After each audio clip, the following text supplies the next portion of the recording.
I came here not to please anyone. I'm here to speak the truth, whether you like it or not. It's your own baby to feed Malta Bella. I'm not in the business of going around to please people. I only tell the truth. Now, I represent a non-racial organization, but we do not fight for white people. Why? Why should we fight for them? What do you want? What do they want? When you say you are fighting for all in South Africa, black and white, what do white people want? Except to want to remain in a position of privilege. That's what they want. They want to remain in a position of privilege, and we are rejecting that. There is no white person who's going to remain in a position of privilege. We must all be equal. And in bringing the equality, we have to take deliberate decisions to empower the less privileged to be at the same level with those who are privileged. And that's what the EFF manifesto speaks about. Why should we build bicycle lanes? For what? White people demand bicycle lanes even when there is no cycling culture in South Africa, because they just want something to be done in their areas. Why? Because we are the ones who are paying the high taxes and rates. So something must be done here. You just want this to happen in your areas because you are paying, but there is a huge constituency of people without water and electricity. You must be ashamed that you want bicycle lanes. There are people without flushing toilets.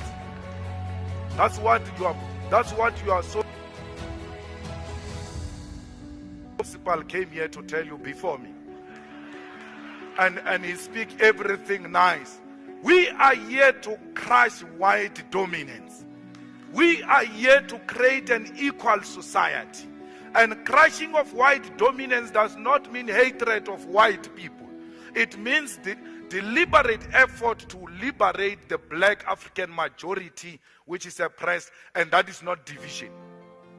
Division is when you protect white privilege to the exclusion of black majority. And no one, not Musi, not Zweli, represent that agenda. None of them is committed to stand before you and tell you that we want to bring to black people to the same level with you. We are in a show to watch a music festival, and we are sitting at the back there. I'm with a fellow who is short, and this fellow can't see the artist who's performing there. And then when they bring a chair for this fellow to be at the same level with me to see the artist who's performing there, I complain. No, we're being treated differently.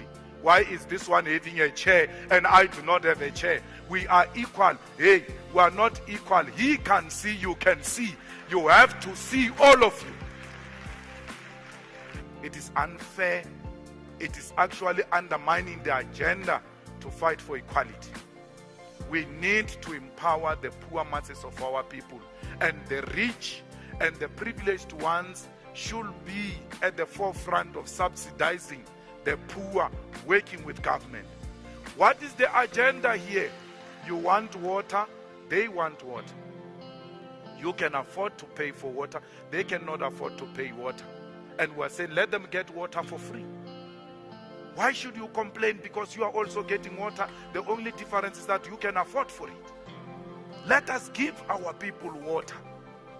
Our people live in houses in the urban areas with taps which can't produce water because the municipalities have closed. There is no difference between Pick and Pay and the municipality. When you go to Pick and Pay, you pay to get water. When you go to a municipality, you pay to get water. Municipalities must not be run like business entities. They must know their first mandate is to deliver services to our people. They must not think their first mandate is to collect money from the people. Give the people water and make those who can afford to pay, pay. And then create methods to raise money. Politicians must start thinking and stop sitting on their brains. How do we generate money without exploiting the poor? How do we create money?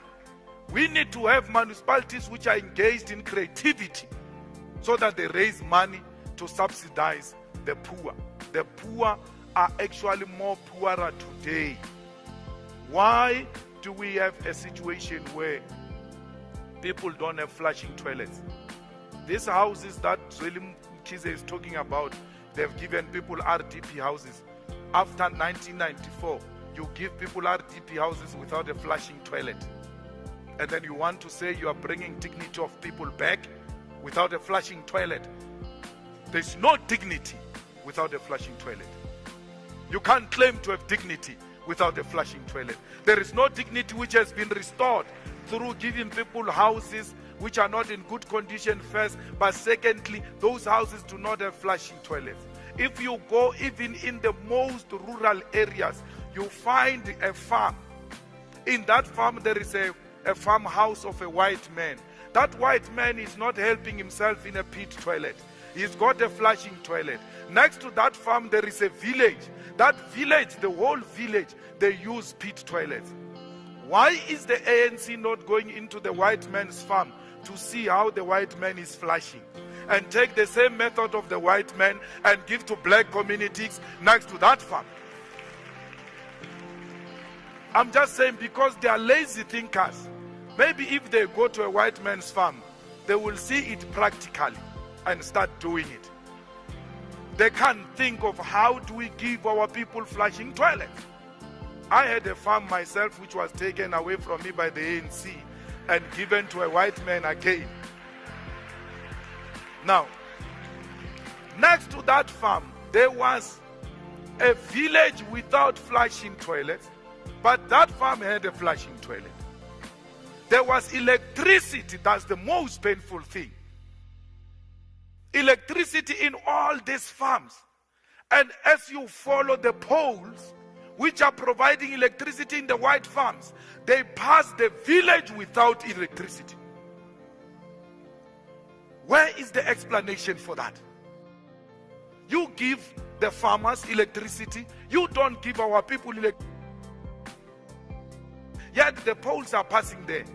And I support this thing of illegal connection of electricity, because those people are actually demonstrating to government practically that you are fools. This thing is doable. We've just done it ourselves. We've just done it ourselves. So that thing exposes the government of the ANC that it is not true, that it is practically impossible to deliver electricity to us. We are doing it. And therefore government must feel ashamed and move in to give our people safe electricity after being exposed by our people. They come here and talk about the land. And they ask Musi, what is your land policy? He waffles here and you clap hands for him, because he has not said anything on land. He says, I support land restitution and redistribution. But the moderators don't ask him a simple question. Since you support land restitution and redistribution, who have you given land in Western Cape? Who? Who have you given land? Helen Zille. Who have you given land? Musi. Why we govern, you even change accent. We govern very well. Where have you given people land? There is no democracy without land. At the core of our struggle, what started the ANC was as a result of land dispossession.